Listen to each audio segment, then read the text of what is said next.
les difficultés qu'on pourra trouver demain contre Lille, c'est que c'est une équipe joueuse, avec des joueurs assez percutants dans toutes les zones du terrain. On sait qu'ils ont un bon coach, donc forcément ils vont avoir un bon plan de jeu. Mais je pense qu'on est préparé à ça, et c'est le plus important.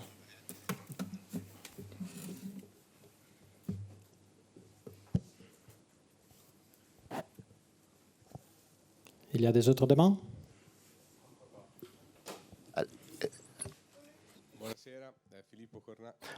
Bonsoir. Bonsoir. Gazzetta dello Sport. Je voulais vous demander, Kefren, après le match contre l'Udinese, Thiago Motta vous a fait des compliments. Vous avez fait un magnifique goal. Entre ton père, Pogba, et ton frère, qui est-ce qui t'a fait les meilleurs compliments? Non, mais mon père m'a appelé après le match, ainsi que mon frère. Ils m'ont félicité. Mais si vous connaissez mon père, quand il m'appelle, c'est pas d'abord pour me féliciter, c'est pour me dire les erreurs que j'ai fait pendant le match, pour me dire ce que je peux améliorer. Et je pense que c'est ça le plus important. Vous imaginez, il y avait l'entraîneur que l'a dit et papa aussi. C'est pas facile. Bonsoir Kefren, François Erdonnet, l'équipe. Vous avez affronté Lille l'année dernière avec Fonseca comme coach.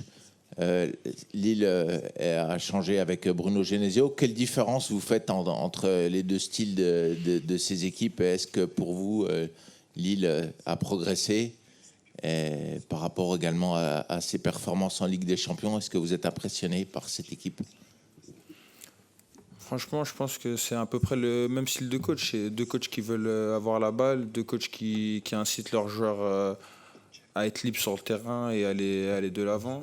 Et ouais, c'est vrai que je suis un peu surpris parce qu'ils ont battu deux grandes équipes européennes. Mais comme je l'ai dit, je sais très bien que Lille a de très bons éléments, des joueurs qui aiment bien percuter, des joueurs qui ont confiance en eux. Donc ils font des très belles choses.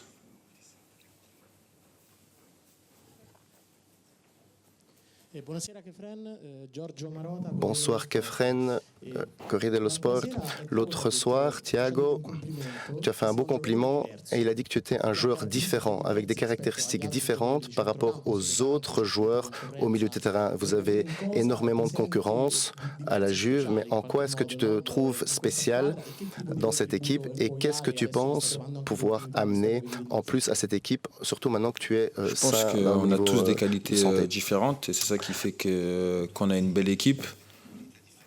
Après, pour ma part, je pense que ma différence, c'est le fait que je puisse un peu plus porter la balle et percuter vers l'avant. Et c'est ce que le coach m'incite à faire, toujours en gardant l'équilibre de l'équipe. Mais comme je l'ai dit, on a tous des qualités différentes et c'est pour ça qu'on est des très bons joueurs.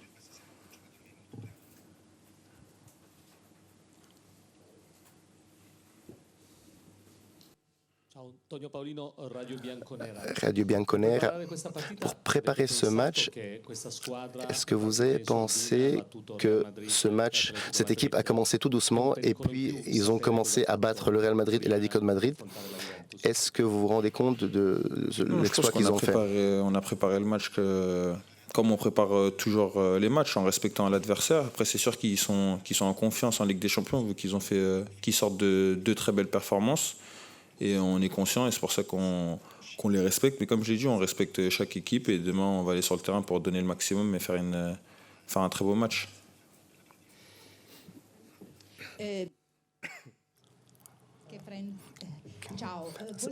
Je voulais te demander, par rapport, tu as fait la même exultation que Pogba, tu ressembles beaucoup à Pogba, tu te sens un peu son fils spirituel. Je pense qu'il n'y a pas de Pogba, c'est un joueur magnifique. Il a montré durant sa carrière. Moi, j'essaie d'être la meilleure version de moi-même, d'apporter mes qualités, mais non, je ne peux pas dire que je suis l'héritier de Pogba ou de qui que ce soit.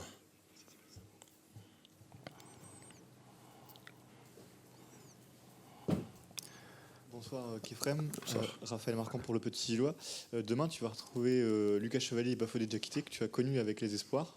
Et dans le sens inverse, Timothée Weah va retrouver le LOSC où il a joué. Est-ce que Tim t'en a un peu parlé? Et est-ce que toi, tu as un peu discuté avec Lucas Chevalier et Bafodé Diakité sur ce match? Merci. Oui, j'ai discuté avec, pas avec Bafodé, mais j'ai discuté avec Lucas. Il m'a dit qu'il m'attendait au stade et je lui ai dit à bientôt. Et non, Chim, il n'a pas eu besoin de me parler de l'équipe. Je pense que je la connais assez bien. J'ai passé 5 ans en Ligue 1. J'ai eu beaucoup de confrontations contre cette équipe. J'ai déjà joué plusieurs fois dans ce stade, qui est un très beau stade.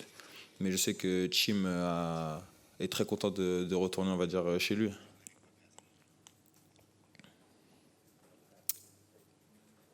Ok, non vedo altre domande per Kefren, che ringrazio, e iniziamo con le domande per Mr. Tiago Motta. Comincio anche questa, buonasera Tiago. Hai portato Douglas Luiz. Vous avez ramené Douglas Luiz, donc ça veut dire qu'il est prêt pour jouer parce qu'il s'est fait mal avant le dernier match contre le Stuttgart. Est-ce qu'il est prêt pour jouer ou il est juste ici pour accompagner l'équipe? Un en plus dans l'équipe qui pourra aider, ou depuis le début ou en rentrant par la suite. Nous sommes très contents de l'avoir. On n'aura pas uniquement Arek, on aura Gleison qui ne sera pas là, et encore Nico Gonzalez qui ne sera pas là. Tous les autres sont en fit pour pouvoir rejouer.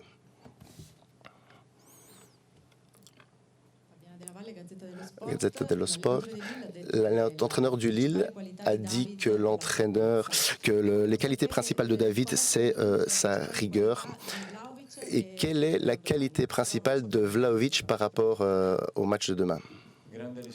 Un grand respect pour l'entraîneur de Lille. J'ai un grand respect pour l'entraîneur de Lille et pour leurs joueurs, que ce soit David ou les autres. Dusan est très bien. Il se sent très bien. Il a très bien travaillé depuis le début de la saison. Et maintenant, il doit continuer à donner le maximum pour aider l'équipe comme il a fait jusqu'à présent. Et on a une grande confiance en Dusan et dans les autres joueurs qui devront demain aller sur le terrain et faire un excellent match tous ensemble. Bonsoir, François Verdenel, l'équipe. Vous avez affronté en tant que joueur du PSG Bruno Genesio comme entraîneur de Lyon. Comment vous avez vu son évolution comme coach et est-ce que vous êtes impressionné par ce qu'il réalise depuis le début de saison sur la scène européenne en Ligue des Champions?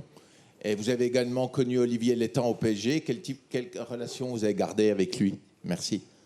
Impressionné, non, parce que de départ, il a fait des bons travaux. Toujours transmettre à son équipe une façon de jouer bien précise, une équipe qui joue bien au ballon, une équipe qui joue d'une façon collective très très bien, phase défensive très solide.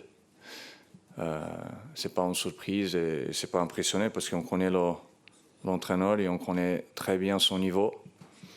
Il faut juste le féliciter pour le travail qu'il a fait jusqu'à aujourd'hui. Demain, ça sera un adversaire intéressant à affronter. Nous, je répète, concentrés, déterminés à faire un gros match qui est ce qu'on a besoin pour à la fin avoir le résultat que nous on a besoin. Olivier, je le connais aussi très bien, était mon directeur à Paris Saint-Germain. Et c'est sûr que Lille se trouve aujourd'hui dans cette condition, c'est grâce aussi à son travail, quelqu'un qui aime le foot, qui est très professionnel et ça fait un moment que Lille est à ce niveau, c'est aussi, je répète, grâce à son travail.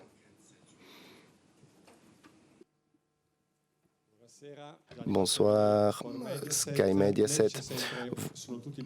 Vous dites toujours qu'ils sont tous forts, ils peuvent tous jouer ensemble et tous depuis le début. Et vous avez été très cohérent depuis le début parce que tout le monde a commencé depuis le début entre vos joueurs. Mais il n'y a pas du risque que vous avez d'avoir une formation de base en fait. Peut-être que oui, peut-être que non. Ça dépend de comment on voit les choses. Je ne la vois pas comme ça. Je fais de la sorte parce parce qu'il y a un gros travail qui est fait derrière, de voir les conditions des joueurs, de l'équipe, qui se sent mieux, qui peut jouer avec qui et comment est-ce que l'équipe peut fonctionner en ce moment bien précis et contre les équipes pour lesquelles on va les jouer. Chacun a sa philosophie et toutes les philosophies sont respectables, mais je pense que à 200%, je pense à ma philosophie. Et jusqu'à ce que je serai ici, les décisions seront prises dans le moment bien précis en fonction du travail qu'ils ont fait durant la semaine, et en fonction de leur état physique aussi, et en fonction de ce qu'ils font en dehors du terrain, par rapport aux techniques, par rapport à ce qu'il se passe en dehors du terrain, dans un contexte collectif qui peut fonctionner pour le prochain match. Bonjour Thiago, Olivier Fousseau pour La Voix du Nord. Ma question porte aussi sur vos relations avec Olivier Létang. Que retenez-vous justement du travail que vous avez fait en commun au PSG pendant plusieurs saisons et notamment avec les titres que vous avez gagnés? Très professionnel, quelqu'un qui vivait la journée de la façon qu'il faut vivre quand tu es passionné dans le foot, à ce travail. Et il a fait un très bon travail déjà au Paris Saint-Germain.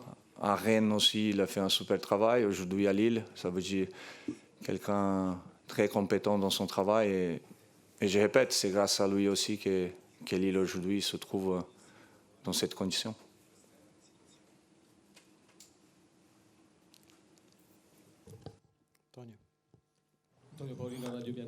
Radio Bianconère, vous avez les mêmes points que Lille.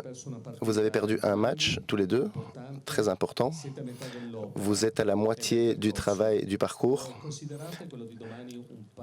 Est-ce que pour vous, le match demain est très important pour la suite, une set ball, pas un match ball? Tous les matchs sont importants. Tous les matchs sont importants. En tant que Juventus, on veut toujours gagner. La chose la plus importante, c'est de continuer à donner quelque chose en plus et de vouloir continuer à s'améliorer pendant les matchs, pendant les entraînements, pour arriver à un moment comme aujourd'hui, à affronter une équipe qui est très très bien en forme pour le moment et qui a une énorme confiance, qui a gagné contre deux grosses équipes d'Europe. Et tout le travail qui est fait a été fait pour se retrouver aujourd'hui dans les conditions maximales pour faire un match exceptionnel. Mais en ce moment, nous devons absolument donner quelque chose en plus que notre maximum pour mettre en pratique notre jeu et notre football et essayer d'arriver à ce que nous devons arriver à la fin. Et là où nous avons besoin d'arriver.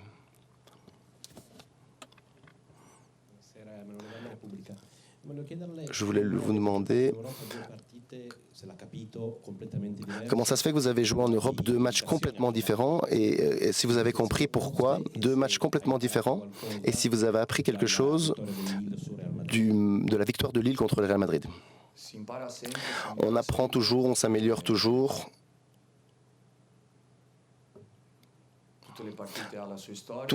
Chaque match a sa propre histoire et on doit essayer demain d'être déterminé et concentré pour faire un gros match. C'est la seule chose dont on a besoin et on doit le faire pour pouvoir arriver là où on veut arriver demain soir après le match. Toujours avec du respect et en affrontant un match, une équipe qui pour le moment a une immense confiance en soi, mais nous sommes bien aussi. Bonjour Thiago, Sébastien Noé, La Voix du Nord. Avant le tirage au sort, au moment du tirage au sort, tout le monde considérait que la Juve était favorite de ce match, par l'histoire, par l'importance du club. Est-ce que vous considérez que la victoire de Lille contre les deux clubs de Madrid change un peu la donne? Et surtout, est-ce que ça vous permet aussi de garder vos joueurs un peu plus encore en éveil, qu'il n'y ait pas d'effet de surprise par rapport au LOSC? Il n'existe pas de surprise aujourd'hui dans le foot et il n'y a pas de favoritisme. Il n'y a pas de favori avant le match. C'est un bon match à jouer, un très bel match à jouer. Bon stade. J'espère que le terrain il va être parfait demain. Les trois équipes faire son maximum, qu'ils soient nous, Lille et les arbitres, pour qu'il y ait un bon spectacle et qu'il gagne l'équipe qui mérite plus. À la fin, ça intéresse à personne aujourd'hui de parler de qui est favori et qui n'est pas favori. À la fin de ça, on peut parler à la fin du match qui était meilleur sur le terrain. Ça, c'est la chose plus importante et les choses qu'on doit être concentrés. Bonsoir, Corriere dello Sport. Le match de demain, j'aimerais voir aussi après-demain. L'équipe est jeune, l'équipe est nouvelle, le projet vient de commencer, il y a beaucoup de travail à faire, les joueurs sont en train de s'intégrer correctement, mais si je devais vous demander aujourd'hui en combien de temps la Juventus peut être au niveau des 8 meilleures équipes d'Europe, alors que dans cette compétition, justement, c'est les 8 premiers qui passent, quel est le niveau européen que vous voulez atteindre et en combien de temps est-ce que vous pouvez l'atteindre à votre avis? Je comprends tout à fait votre question, mais l'objectif, c'est demain. Le grand objectif, c'est demain. Notre énergie, notre concentration va à demain. Je répète, nous allons affronter une bonne équipe qui a beaucoup de confiance en soi. Nous sommes très bien. Et demain, on descend sur le terrain pour faire un grand match. Je voulais vous demander, en ces 2 jours qui sont peu, auxquels vous avez préparé le match, si vous avez vu l'équipe plus forte ou avec plus d'énergie par rapport au match de Udine de ce week-end. Non, on a eu très peu de jours, mais aussi c'est suffisant pour préparer un match. Comme vous avez déjà dit, on est une équipe jeune. Une équipe jeune, il peut manquer quelque chose, mais on peut avoir quelque chose d'autre à amener sur le terrain. Cette équipe a une excellente attitude, un comportement, une attitude impeccable dans le match et aussi à l'entraînement. Ce qui veut dire que nos entraînements dans les salles vidéo, nous parlons beaucoup avec les joueurs, en parlant avec eux, en groupe, pour essayer de comprendre et d'ajuster pour le match pour demain. Aujourd'hui, on a encore un peu de temps pour pouvoir améliorer et ajuster certains détails pour le match de demain, mais tout est assez relatif parce que nous sommes prêts. Et la chose la plus importante, c'est demain d'aller sur le terrain avec une grande attitude, en respectant l'adversaire et aller au maximum pour faire un grand match. Ultima domanda.